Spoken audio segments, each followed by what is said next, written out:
Committee meeting for Monday, April 24th, 2017. My name is Mark Farrell. I'm going to be chairing this committee. I am joined by our committee vice chair, Supervisor Aaron Peskin, as well as Supervisor Katie Tang. Want to thank Nona Melkonian and Jim Smith from SFG TV for covering this meeting, as well as the clerk of our board, Elisa Samara, and John Carroll as well. Madam Clerk, do we have any announcements? Yes, thank you, Mr. Chair. Mr. Clerk. Please make sure to silence all cell phones and electronic devices. Completed speaker cards and copies of any documents to be included as part of the file should be submitted to the clerk. Items acted upon today will appear on the May 2nd Board of Supervisors agenda unless otherwise stated. Okay, thank you very much. With that, Mr. Clerk, can you call item number 1? Agenda item number 1 is an ordinance amending the planning code to clean up, clarify, correct, and update provisions in various sections that deal with parking and loading requirements and making appropriate findings. Okay, thanks very much. So, colleagues, this is an item I introduced. We have staff here to speak on item number 1. I have passed out, and we have amendments to the whole that we've introduced or introducing today, and I understand from our city attorney we can vote on today and pass out as well.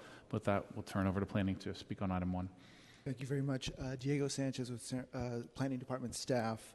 Today I'm presenting an ordinance that was initiated and adopted by the Planning Commission in the summer of 2016 and subsequently sponsored by Supervisor Farrell's office in this year.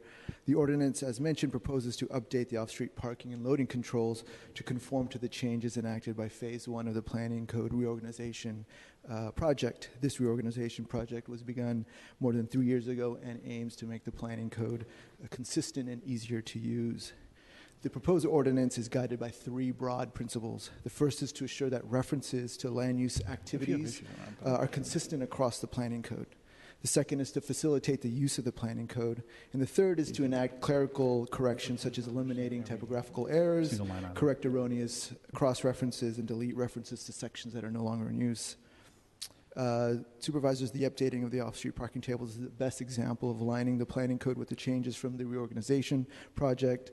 These tables are used to determine parking requirements based on a land use or a land use activity. They are currently out of date, and these references should be updated. The proposed ordinance also has a number of proposed clerical and typographical corrections. They are found, for example, in Section 155. This section will receive new subtitle headings. They're also found in sections 840 through 846, where we clean up references to erroneous planning code sections. The other changes that this ordinance proposes to do is to revise the definition of occupied floor area in Section 102. This would exclude areas devoted to accessory parking. This avoids including areas devoted to accessory parking into the calculation of areas required to provide parking in zoning districts with minimum requirements.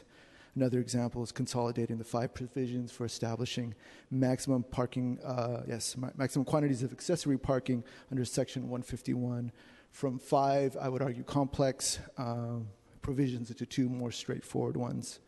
And another example would be to consolidate conditional use findings for residential projects within a residential subsection and a non-residential subsection. So that concludes the presentation, and I'm available for questions. Thank you. Thank you very much. Colleagues, any questions or comments?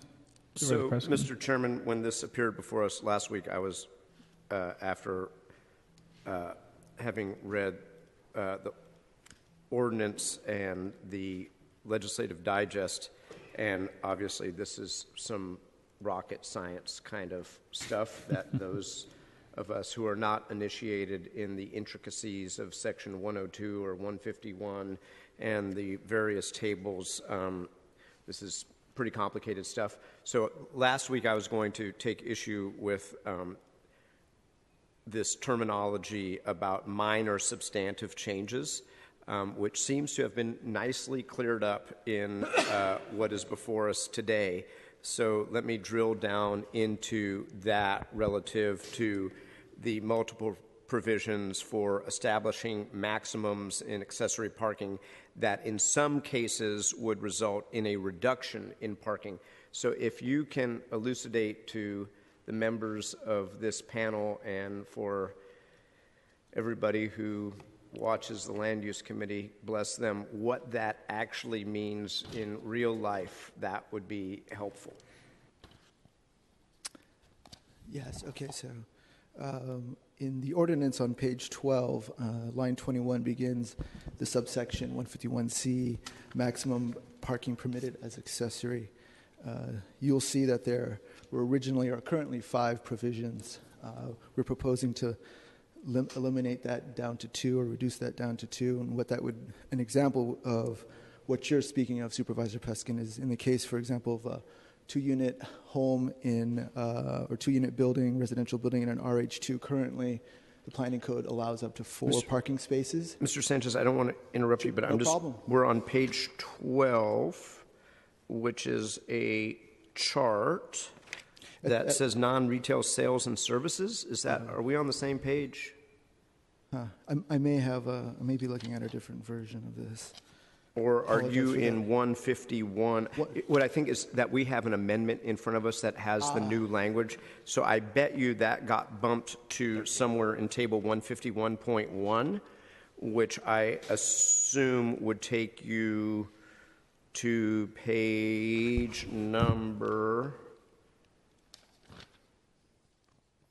I don't know, is it 16?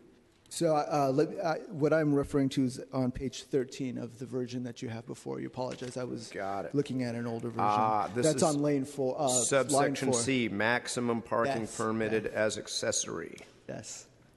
So in this situation, you see that there are currently 5 provisions. We're proposing to reduce that to 2. The first one would be 150% of the required number of spaces, or 2, where there's no parking required for this use. And you can read the remaining of it. What this would do, for example, as I was mentioning, in a 2-unit residential building in an RH2 district, for example, right now the planning code would allow 4 off-street parking spaces. These proposed changes would take that down to 3. So that's you asked if I could clarify. Okay, so let's that's- go through this together, Sure. Mr. Chairman and Mr. Sanchez and Supervisor Tang. Maximum parking permitted as accessory, except as specified in subsection B above. Accessory parking and principally permitted under this section 151 shall include only those facilities which do not exceed the following amounts for a structure, lot, or development. 1, oh, I see you've deleted 1. So 1 would become 150% of the required number of spaces. So Yes. that would be your 4 becomes 3 in the case of your 2-unit building. And 2, where no parking is required, the maximum shall be 1 space per 2,000 square feet of occupied floor area, 3 spaces where the use or activity has 0 occupied floor area, or the maximum specified elsewhere in this section. I can yeah, sure. please. For example, for the first one where there's no parking required, that would be, for example, an automobile-related use, perhaps an auto shop or a tire shop, that type of automobile use.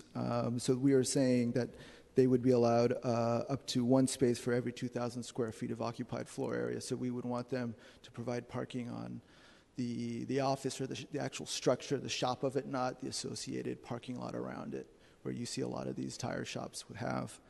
The second subsection would be where use has no where use has no occupied floor area. That would be, for example, like urban agriculture or a utility installation, something like a wireless telecommunications area, tower. I know there's one out on Evans and the Bayview where there's these telecommunication towers.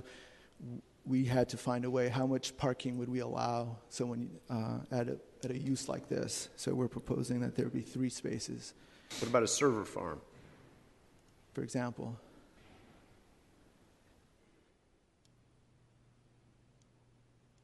And then the Okay. last one, I believe there's an instance where in the chart it says the maximum is X. So we didn't want this section to override. So that last phrase is to create consistency with what's going on in the chart. So And- that's in essence what.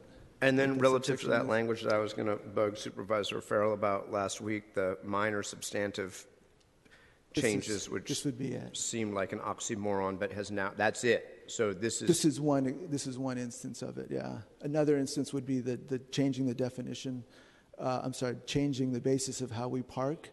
changing the what? Changing the basis of how we allow parking for land uses from being based on gross square footage to Occupied floor Yeah. area. Yeah. So those are the two substantive or oxymoronically minor substantive changes. Those are the changes, yeah. And we also reorganized the conditional use findings when someone is asking for parking above what's principally permitted but allowed by conditional use. Those were in 3 different sections: 157, 157.1, and 158.1. And since those are conditional use findings, we thought it'd be better to put them in the conditional use section under 303. 303. And those are found under T and U of this, if I'm not mistaken. It should be. I'm looking at the wrong. So those are all the chart pages where you add the language subject to criteria of section 303? Yes, and those are the criteria. So then we moved, instead of them, so the charts would reference 157.1 in certain instances. In another instance, depending on the use, it would be 157 or 158.1. Because it's these are conditional use findings, and all the other the majority of conditional use findings are found in 303. We thought that would be a good idea to pull those 3 sections into 303.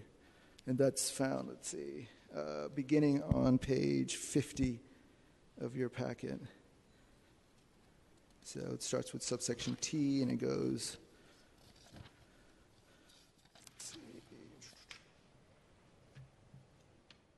through to page 58.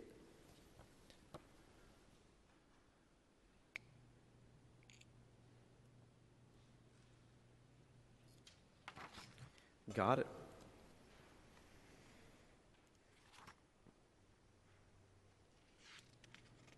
Thank you, Mr. Sanchez.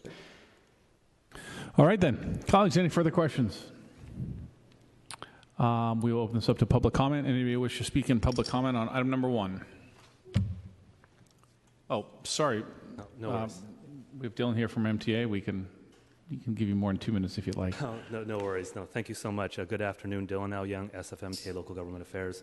SFMTA supports this off-street parking and loading requirements legislation. We want to thank Chair Farrell for sponsoring and planning for putting this together, and Diego Sanchez for all the good background information. MTA also appreciates the alignment in policy with the transportation demand management legislation, which the Board of Supervisors took final action on in February. Thanks so much. Okay. Any member of the public wish to speak on item 1? Seeing none, public comment is closed. Supervisor Peskin, any further questions? No, I would move to adopt the amendments, and thank you to you and the department for making them in the future, to the extent that we can not have that oxymoronic term minor substantive, because they're either substantive or they're not. Code reorganization, typographical error changes, but I think when you have members of the public and the board actually know what the changes are, as we've just discussed, the world is a better place. And with that, I would move the amendments, and if they are adopted, move it as amended to the full board with recommendation. Okay. Supervisor Peskin, can I take that as one joint motion? Yes, sir. Okay. Motion by Supervisor Peskin, and we can take that without objection. So moved. All right. Mr. Clerk, would you call item number 2? Agenda item number 2 is an ordinance amending the planning code to add an option for the dwelling unit mix of large buildings in specified zoning districts to allow a 2- and 3-bedroom mix of units that result in no less than 35% of the total units, and making appropriate findings. Okay, thanks very much. Supervisor Yee is the sponsor of this legislation, primary sponsor, and he's back with us today, so I will turn it over to him. I'll make this real short. We had a pretty thorough discussion last week on this item, so I would just like to thank the committee for passing this out with a positive recommendation. Okay. Any questions or comments, colleagues? Okay, move on to public comment on item 2. Anybody wish to comment on item number 2? Yes, take your time.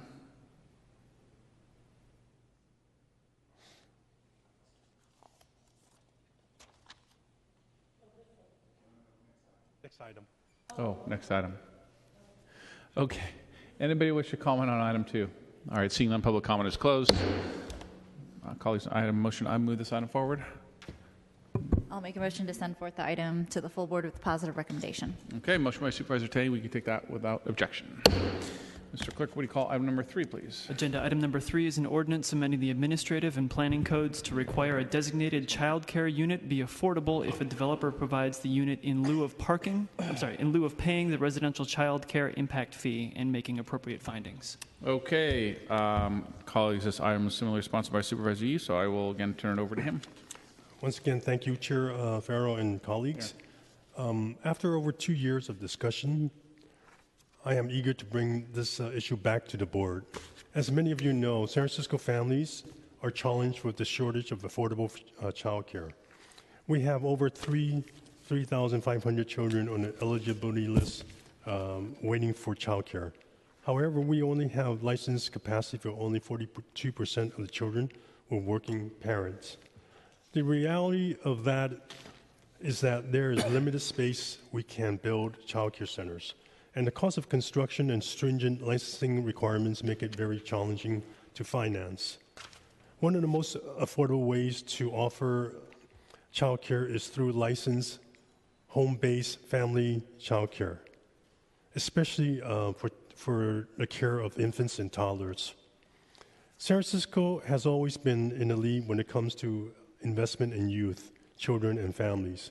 We were the first in the nation to create the dedicated Children and Youth Fund, and the first to offer a preschool for all model. Last year, we were no different when we passed legislation to expand the child care impact fee to residential and commercial developments, which is expected to bring in more than $5 million to the Child Care Facilities Fund over the next 10 years to invest in early care and education centers. We also created a first-of-its-kind program allowing developers to receive a reduction in fees if they dedicated a housing unit to a licensed family-based, home-based family child care provider. Our original proposal included the option of dedicating an inclusionary unit to family child care to ensure affordability to the tenant provider. The planning department in 2015 had concerns that our original legislation would somehow take away a needed inclusionary unit if a developer dedicated to a child care provider. Therefore, this was omitted to provide more time for consideration, when in fact, at least I know that the majority of those that are operating family especially small family child care programs are actually low and moderate income earners. Family child care providers are educators and caretakers that make it possible for working families to stay in the city. And they themselves are at high risk of displacement. When they are evicted or priced out, they not only lose their homes, but their livelihoods too. And the community feels that impact when they are no longer able to rely on a trusted caregiver for their infants and toddlers. It is a triple blow, and something we cannot stand for. After a year of discussion, I am returning with an amended proposal that we are able to follow through on the possibility of creating affordable housing units for family child care providers while providing more slots for families when it comes to child care.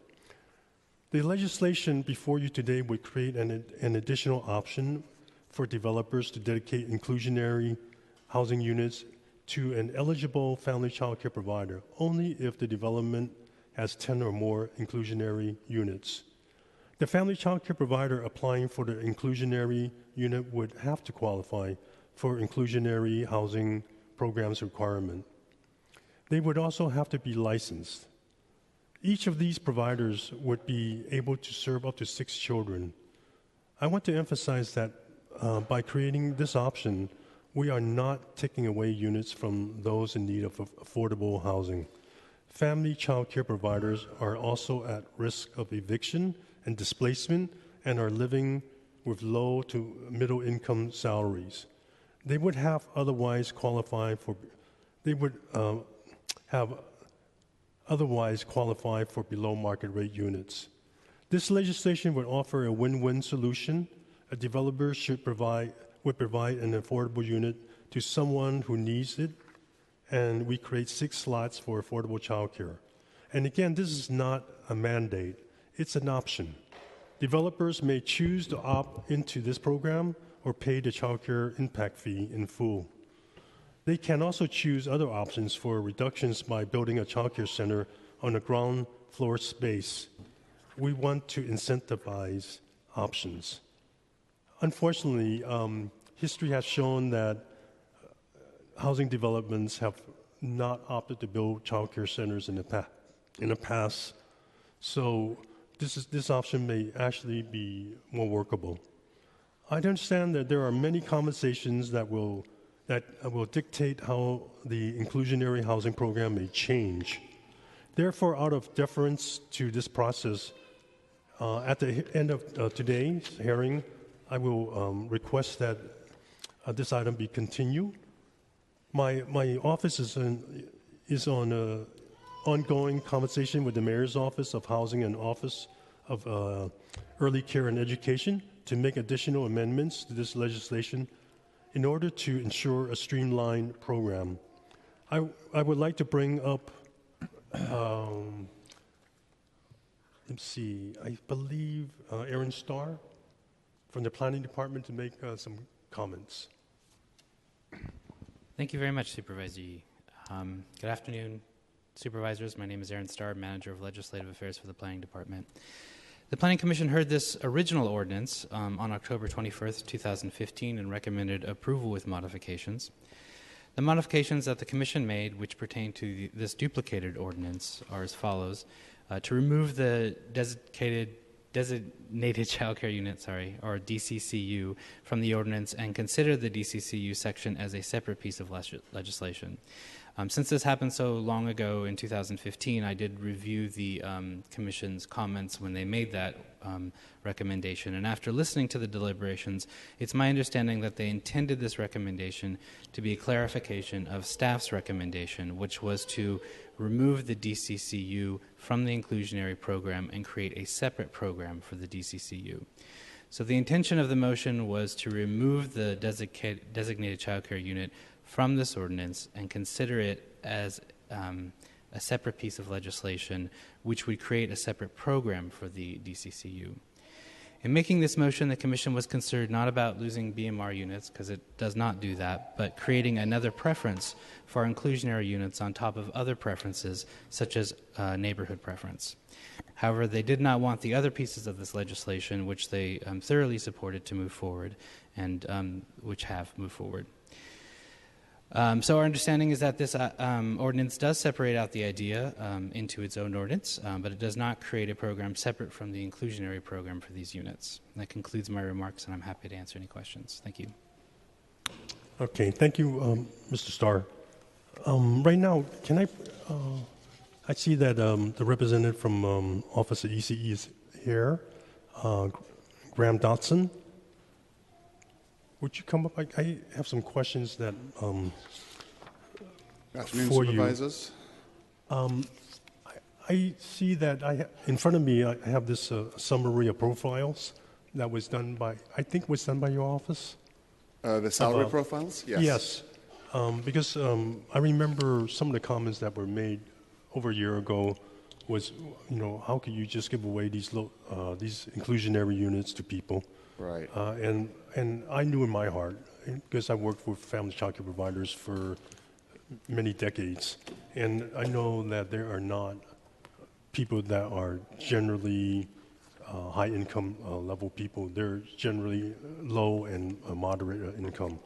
And I think this study, can you just talk about this study a little bit? In February 2016, the Office of Early Care and Education, we commissioned a comprehensive fiscal analysis of centres and family childcare providers throughout the city as part of our citywide childcare plan and in preparation for our new funding system approach. And as part of that, they interviewed the people that were doing the analysis. This national team interviewed many family childcare providers, and looking at the income, which is the net revenue of income for family childcare providers after expenses, the average annual salary of the participants of that fiscal analysis were between $33,000 and $34,000 a year.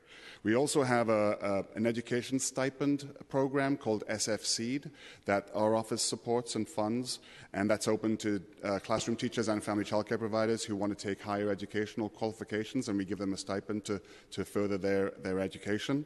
And part of salary range information is part of that application. And again, the annual salary in that same, in a different set of family childcare providers was $33,268. So we're seeing sort of similarities between the two studies that we've done that show that range there around $33,000 to $34,000. And then, which is it's almost a validation of what I had been knowing in regards to the work I've done. It matches what I thought. The other issue was there was no education around the fact that many people that were operating family child care homes were actually getting evicted like other people. And did you? That's right. Just over the last couple of years, there have been several examples, many examples that have come to our attention about family childcare providers who have been evicted or displaced from their properties as a result of a lot of the housing and rental situation that's going on in the city. So we worked with your office and with several agencies in the city to do some data and some analysis of what was going on around that big challenge to family childcare providers in particular. So I have that information. I have a report that I could share if you, at some stage, if you want further information there. Yeah, I would like to see the report. Maybe members of this committee might want to see it too. Sure, I'd be happy to share. Just to have some data around this. I can make sure that you have access to that, yes. Okay, appreciate it. Thanks for being here. Thanks. I believe there's... should I open up for public comments? Sure. Supervisor, why don't we open this up for public comment? So if there's I see some family child care providers here and other people that may want to make public comments. Please step up.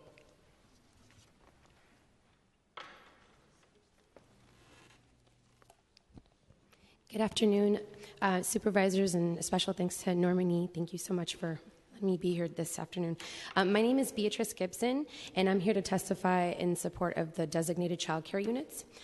Family child care programs provide children at-home learning environments with smaller child-to-adult ratios, and family child care programs also offer parents quality child care as an alternative to pricier child care centers.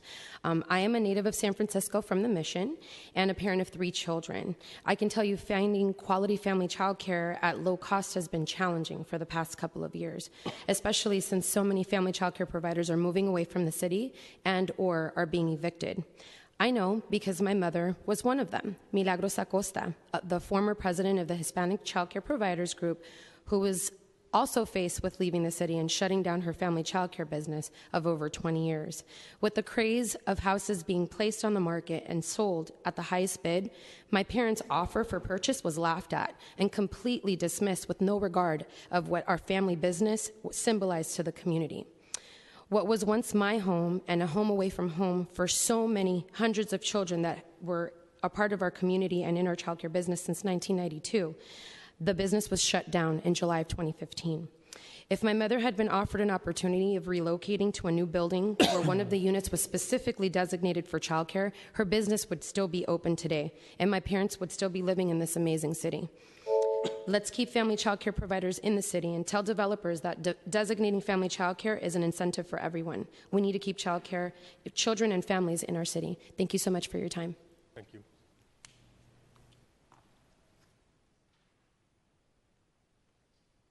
Hi, my name is Ana Moreno. I am a family childcare provider, and I'm here to give my testimony too, because last year I have to evict from my house that I was renting, and then I only have 3 months for looking for other place. So, and this is not only affected to us, because it's affecting to my helper and the 8 families that I have taken care of the kids, because they are a low-income family, and we have to still, giving the health and safe and a good environment. Right. Thank you. Thank you. Hi, I'm Michelle Lundy, a retired family child care provider, and I'm going to submit a letter from Magali Silva, who was evicted and no longer can do family child care.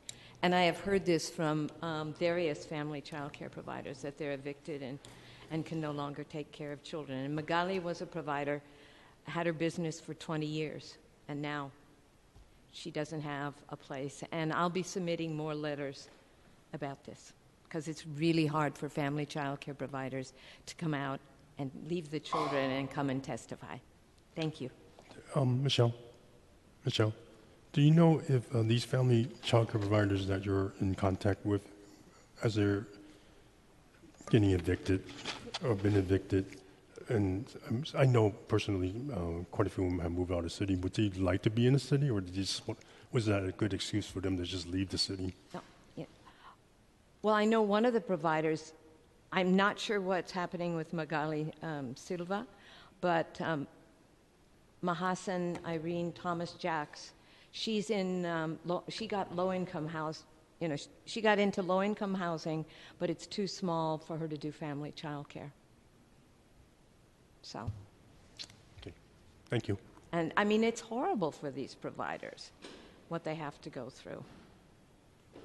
And so Mahasan will be testifying in the future, but she had a doctor's appointment today.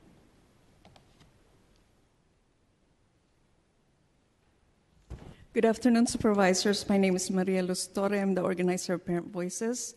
And we support this ordinance 100%. I think it's highly needed, and I can speak from experience.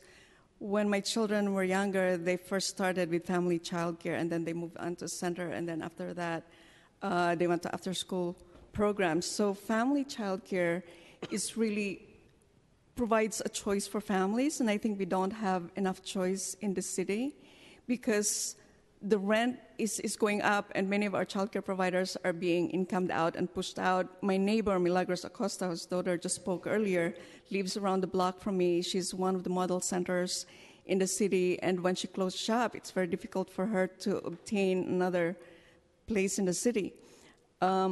I do know that it's very, very difficult to obtain a license. The process is very complicated, and so when a family childcare provider loses her license, her place because she's incomed out, then we lose an important supply of childcare. So it's very important that we support our providers. When we support our family childcare providers, we also support the children and the families that they serve. When these providers serve like subsidized children, the reimbursement rate is only half the cost of actually doing care. So any support we can provide our family childcare providers is very important, and this is long overdue. Thank you.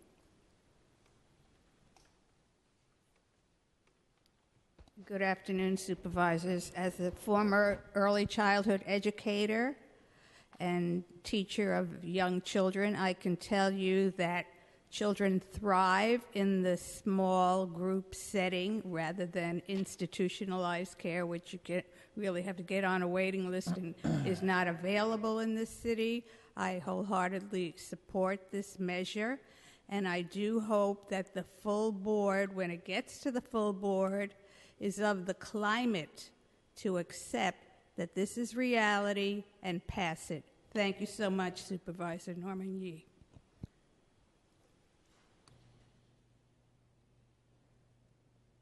Hello, my name is Mari Villaluna. I'm part of Parent Voices. I used to be a vocational specialist in the public school district. I helped students with disabilities, students who had IEPs, get their first job, their first paycheck. It was actually my dream job. I became pregnant. When I became pregnant, in my second trimester, I put myself on the wait list for the SF3C voucher to find subsidized childcare. After 8 months my baby was born, I was still not able to find any open childcare slots, even though I had been able to advocate for myself very, very strongly. So I didn't go back to my dream job. Please, I'm asking you to really pass this legislation and really consider it with approval from the committee to the full board. So parents who are like me, especially single parents who are like me, that when I'm not working, there's no money in the house, right? So what does that mean for living in San Francisco, living in the Mission? How do we survive? How do we take care of things? You know, every day is a prayer that we make to the next day. So by opening up more family child care centers, you're not only supporting the moms or dads who want to open their own business. By doing this, you're providing opportunities for them. You're providing more opportunities for the 11 spots per child. Maybe that would go down to like 10 spots, who knows? And you're also creating, maybe it's a parent who's like, you know what, I want to get creative. Maybe since I can't find childcare, I can open my own childcare center. So I really want to urge you all to pass this so parents like me who had found their dream job before they had a child can go back to their dream job and not currently looking for a brand new job again. Thank you. Thank you. Any other members of the public wish to speak in public comment on item number 3? Okay, seeing none, public comment is closed. Supervisor Yee. So are there any questions? Supervisor Peskin. Sure. First of all, let me thank Supervisor Yee through the chair for continuing to push this, and also for acknowledging that given the broad conversation, controversial conversation that we are getting closer to having as it relates to the high-level issues around inclusionary housing, how the AMI percentages are going to be split, and how we're going to deal with density bonus and the various competing pieces of legislation. I want to thank Supervisor Yee for acknowledging that we should probably resolve those kind of global issues. I think I said something similar when President Breed brought her Divisadero Fillmore legislation, which was kind of a one-off, no offense, a little bit of cart before the horse. So I'm hopeful that in the weeks or next few months ahead that we can resolve those issues. And once we have some predictability and certainty, or if God forbid we're not able to resolve it and end up in a huge fight, then I think it is the time to take this thing up. I absolutely agree with the intentions. I don't know if the right number is 10, but I definitely agree with the sentiment of it and hope that we resolve the larger high-level issues, then come back to this in the weeks ahead. Thank you, Supervisor Peskin, and actually share a lot of those comments as well, and certainly want to add my support for the general purpose of this legislation. Thank you that people are coming out in public comment. I think sorely needed. That we need to think how it affects some of the preferences and so forth, but look forward to that conversation. With that, so Supervisor Yee, so then a motion to continue this item, I understand, to the call of the chair. So let me thank once again the public for coming out, and I want to reiterate what this really does. When we have the option of developers building childcare centers, basically very few, if any, we're taking that option. Presently, there's a few more that are beginning to think about that. So what we've done is build more units without increasing our childcare availability, and I call this a win-win once again, mainly because it does it provides services within the housing unit, especially the larger ones, and it's helping a low-income or moderate-income person that happens to love children and want to take care of children to provide a space for them to live and actually provide the services. And also, the third factor is that it provides, for most of these family child care providers, they are trained and well-trained, and they take ECE units. So in many ways, the children are learning like anywhere else. And it helps those families that can't afford nanny care These are families that are working families that really need to find affordable childcare services.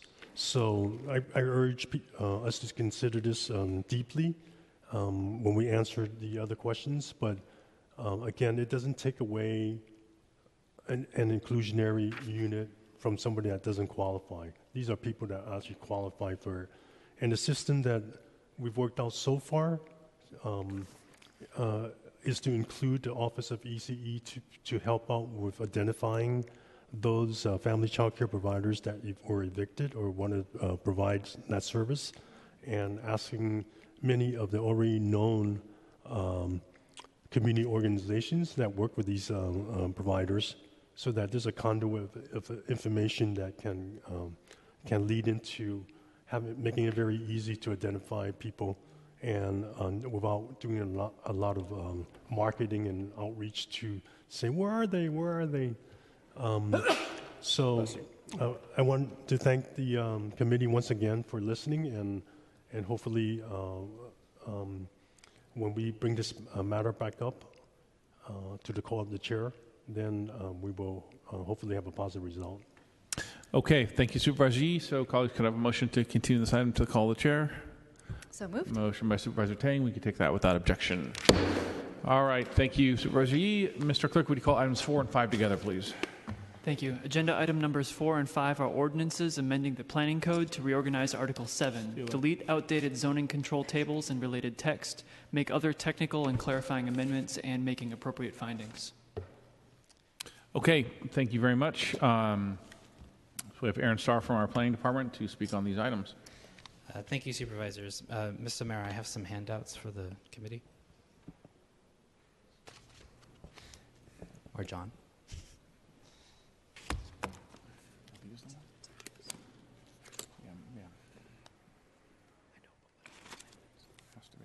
Did you get this? This is the one you've been flipping through. Do you know what you're going to feel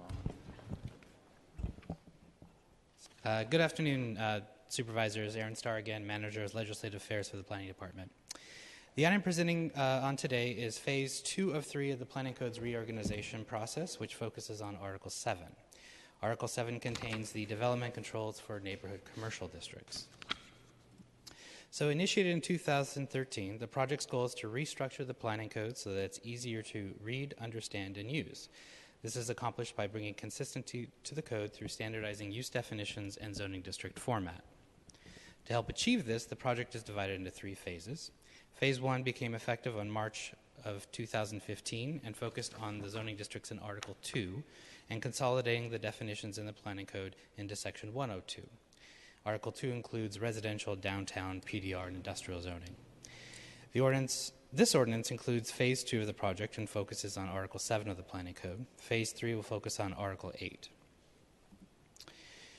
So why is this necessary? Well, over the past 30 years, the Planning Code has been amended without consideration given to its overall structure. The result is that the code is difficult to use and implement, leading to mistakes, misinformation, and degraded customer service. The complexity makes it difficult for members of the public and developers to comprehend basic land use controls. It also creates inequities within many neighborhoods in the city between those that have the time and access to expertise and those that don't. So how did the code get this way? The code maintained its basic structure until about 1986 when Article 7 was added. Prior to that, development standards were located in Article 1 and use controls were in Article 2, organized in tables that also included their definitions. Since we only had about a dozen zoning districts at the time and fewer regulations, this format worked fairly well. However, the code was gaining in complexity, with special use districts being added to the code to address concerns over development and uses in our neighbor commercial districts. To try to bring some consistency and order to the code and address those concerns, the city added Article 7. This created general as well as individually named neighbor commercial districts and deleted some of the SUDs. Article 7 added a new set of use definitions to Section 790, a new way of organizing the zoning district information called zoning control tables. Then Article 8 came along and added its own set of definitions and a similar but different zoning format. All the while, Article 2 remained the same. so that today we have 3 sets of use definitions and 3 ways to convey zoning controls in the planning code. So where are we going? Well, from 3 different ways of promulgating zoning information, we're going down to 1 consistent format for all zoning districts. If you can read one chart, you can read them all. Instead of 4 different sets of definitions, there will only be 1 standardized set located in Section 102. All this will be done while maintaining existing land use regulations in every zoning district. Since the definitions have already been consolidated into Section 102, the main components of this ordinance is to reformat the tables in Article 7 and to mimic those in Article 2 and use the consolidated definitions in 102. As part of this process, the definitions in Section 90 will also be deleted. Section 102 definitions will be used for Article 7 districts.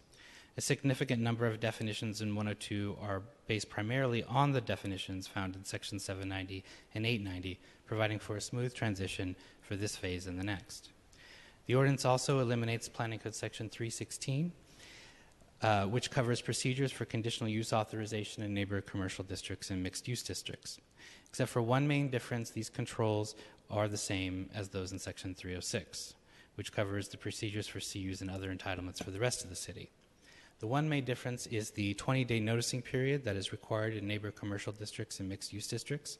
In other zoning districts, this noticing period is for 10 days, and this ordinance makes the 20-day noticing period consistent throughout the city.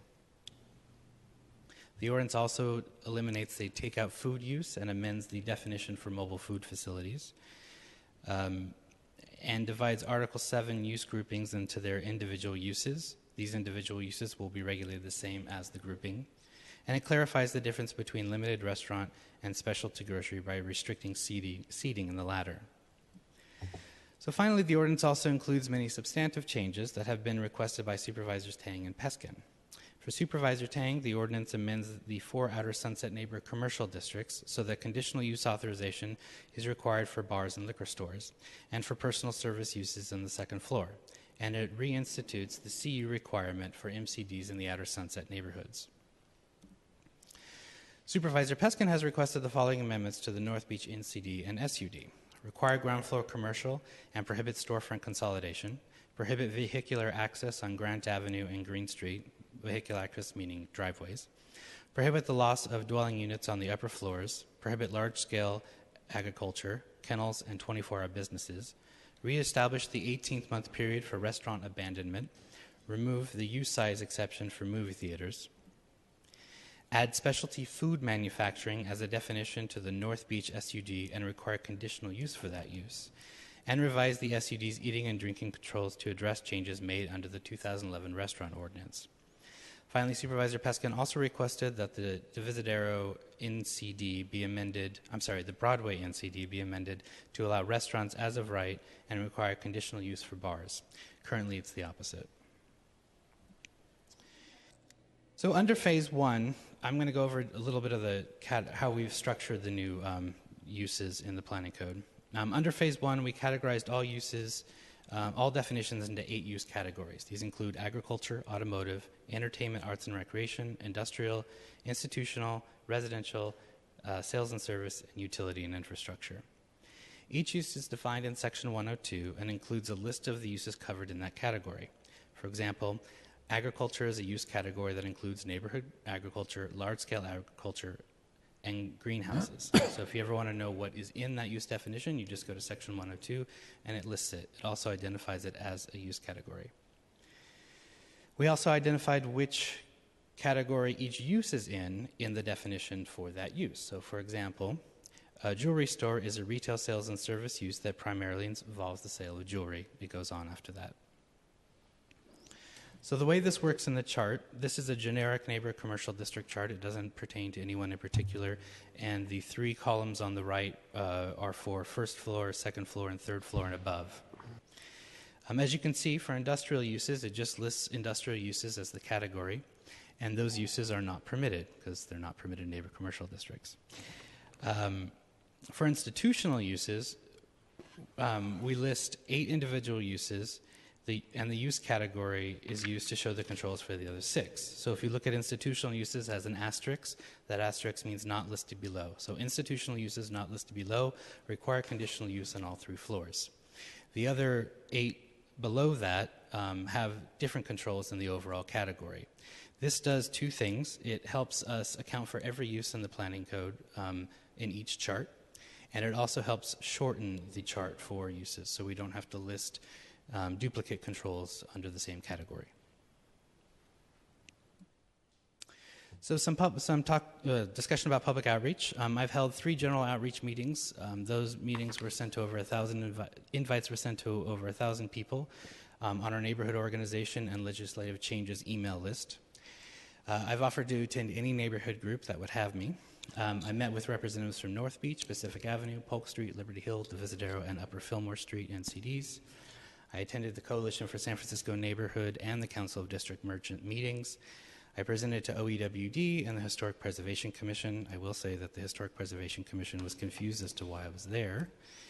I continue to brief all land use aides on progress and issues. I presented to the Small Business Commission and received their endorsement. And I've consistently maintained a project website which includes the information about the outreach meetings, public hearings, and links to the ordinance. And that concludes my presentation. I'm happy. Oh, I'm sorry. Also, before you, there is amendments of the whole that I believe Supervisor Tang has. I've written out a 1-pager for this. The first amendment is to Section 202.2. It's on page 35, lines 15 through 18, and this is on the amended version.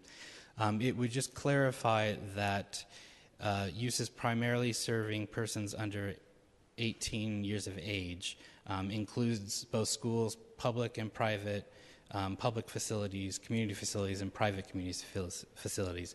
Currently, if you read it, it sounds like private community facilities are only subject to this age restriction.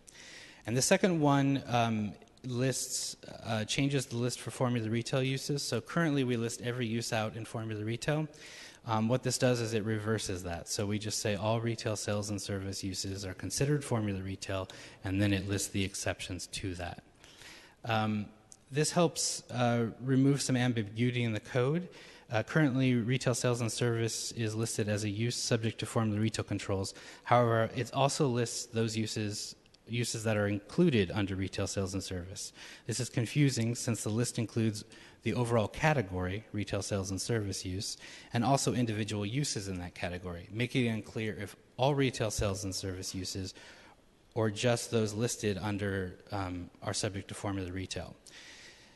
So by reversing it, we're saying that even if a retail sales and service use hasn't been identified or defined yet, we would consider that formula retail. And that is currently how the zoning administrator interprets the current code and why retail sales and service is included in the definition of formula retail.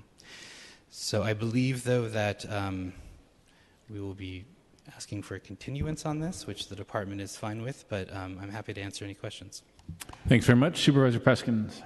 So, first of all, let me acknowledge Mr. Starr for what is truly, even absent any concern or controversy, a monumental undertaking because this code has evolved over decades. And as Mr. Starr said, in the 1980s, the Neighborhood Commercial District Ordinance emerged and I think was crafted with the fundamental premise that different neighborhoods had different needs and different desires and different challenges and opportunities. And along the way, new things like formula retail came. And I want to appreciate Mr. Starr for everything he's been undertaking. Having said that, I fundamentally continue to think, albeit in the 2 weeks that hopefully the committee will continue a large portion of this, and I will work with the department to resolve our differences. I still fundamentally think that this is a solution looking for a problem.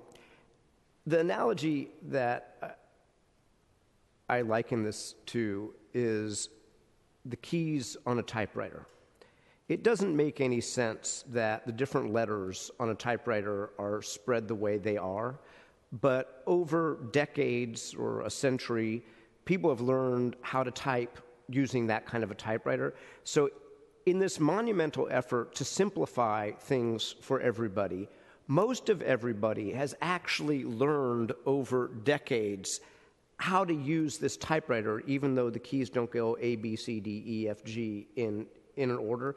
So by trying to simplify this, I think in some ways we're also making it more complicated, but that seems to be the policy desire of the department and its commission, and we will grapple with that here. And I, frankly wonder whether this is kind of more of a one-size-fits-all sort of formula. I mean, I think that the needs of different neighborhood commercial districts are fundamentally different. So I just wanted to share those high-level thoughts. Having said that, I really do appreciate the fact that you are working to accommodate some of the unique needs and opportunities and challenges of neighborhood commercial districts, be they in Supervisor Tang's supervisorial district or on Polk Street, where I introduced legislation at the request of Polk Street residents and merchants, or in the North Beach NCD and SUD, and look forward to working with you, Mr. Starr, over the next couple of weeks to improve them to the best of our ability to make as many of us happy as we can. Supervisor Tang. Thank you. Thank you to the Planning Department for this also very incredibly difficult task. I'll just say that I guess I respectfully disagree a little bit with what Supervisor Peskin was just saying here.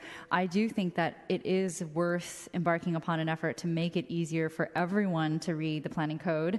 I know that Supervisor Peskin is a huge expert in land use, and you certainly have neighborhood individuals who are also experts, but frankly, in our office, for example, in my years, even as a legislative aide, I've actually spent a lot of time pouring through the planning code, having developed an interest in the planning code somehow through all of that.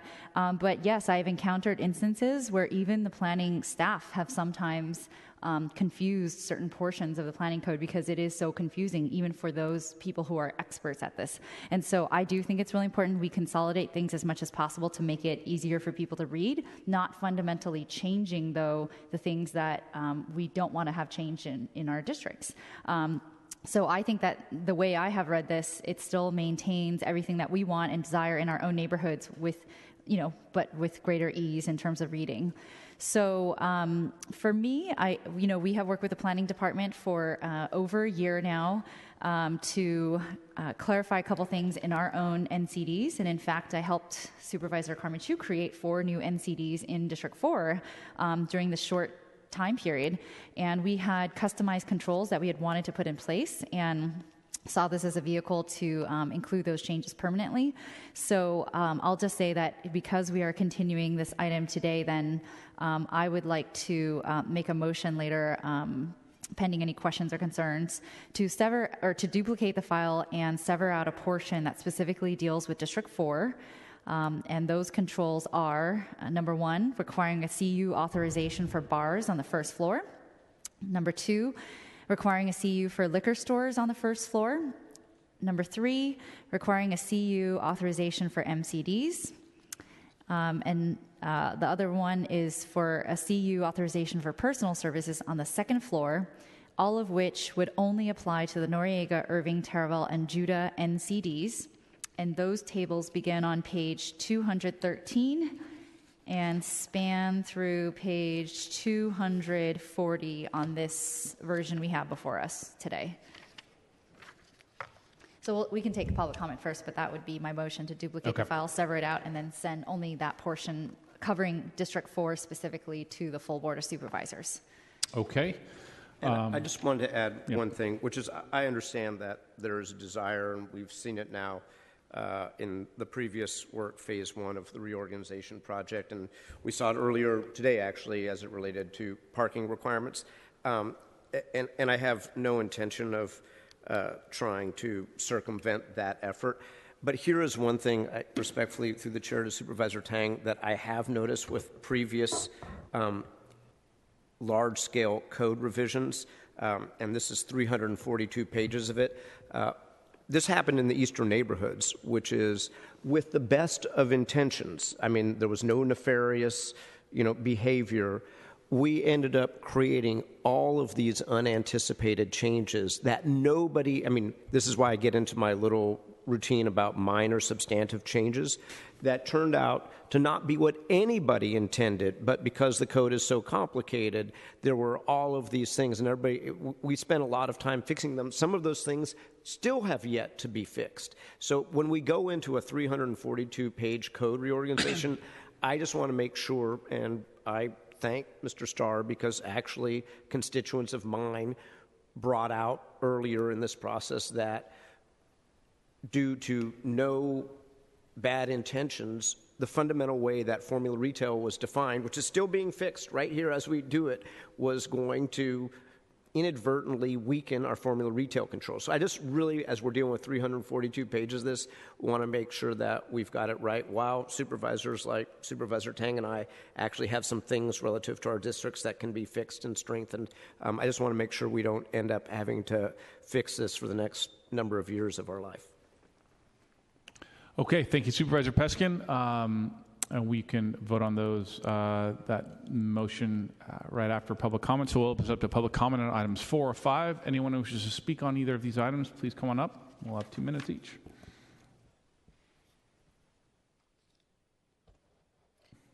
Good afternoon, Supervisors. I'm Anastasia Yovanopoulos, District 8 resident who lives on 24th Street's neighborhood commercial corridor. And I'm concerned about potential unintended consequences of Ordinance 170204 as proposed to amend Article 7 of the Planning Code. Ordinances governing individual NCDs are the product of 30-plus years of crafting. Each neighborhood commercial district's history is unique, and each NCD has particular characteristics. Regulations governing NCDs cannot be allowed to be one size fits all. Proposed deletions and replacements could result in a watered-down planning code for Noe Valley, Castro, Valencia, and Glen Park NCDs. There's a negative and flattening effect produced by lumping definitions for all NCDs in one place in the planning code and having those definitions apply to every NCD. Furthermore, community members cannot be expected to decipher the meaning of the newly created zoning tables and determine whether or not their NCDs will be substantially negatively impacted. Therefore, each supervisor must engage with planning department staff who have technical expertise in order to carry out the granular work necessary and assess how the changes proposed in the reorganization of Article 7 will impact every one of the NCDs in their own district. And I just have to add to the presentation by Mr. Starr that when it was brought up at the Small Business Commission, the public comment there was the small business community and the Chamber of Commerce did not know anything about it. Thank you very much. Next speaker, please. Eileen Boken, District 4 resident. The concerns I have regarding the Article 7 revisions being proposed have been communicated to the District 4 Supervisor's Aide at the meeting of the Taraval Merchants Association, also known as POPS. This has also been presented at the Council of District Merchants Association. The main concern in opposition is the rezoning of Judah from NC2 to NCT. This would represent a major upzoning. A second concern in opposition is the definition of rear yards being above the ground floor or at the level of the first floor of dwelling units. This would allow the ground floor to be built out close to the lot line without rear yards. The open space above the ground floor or at the level of the first floor of dwelling units would be compromised open space such as a deck. The final concern in opposition is the carve-out on both Taraval and Irving Streets of the sections west of 19th Avenue, which are in District 4, and sections east of 19th Avenue, which are in District 7. Even more questionable is the creation of a restaurant sub-district in the District 7 section of Taraval, where there are only 3 restaurants in this area. In general, dividing Taraval and Irving streets into sections is both arbitrary and capricious. Thank you. Thank you very much. Any other members of the public wish to speak on public comment on items 4 or 5? Okay, seeing none, public comment is closed. Supervisor Tang? No, go ahead. I was just going to say one technical thing relative to what Supervisor Tang is proposing, which I'm sure we'll hear from either staff or the city attorney, which is, while I'm absolutely fine with the intent of what you're trying to do, which is, to put conditional use authorization controls for various things in those 4 NCDs, all of the references from pages 213 to 240 implicate all of these new definitions in 102. So I don't know just technically how we can do it until we've figured out how to deal with 102. I mean, one of the concerns I have with 102 is that we're defining terms, and just yesterday as I was searching the code, I was putting in those terms or what those terms used to be and finding places that these definitions are used in small letters, not in all cap letters, and I'm not sure that, Mr. Starr, respectfully, you have them all. So I think we still have a little bit of work to do on 102 together, so I just don't know how it's going to work, Supervisor Tang. City Attorney?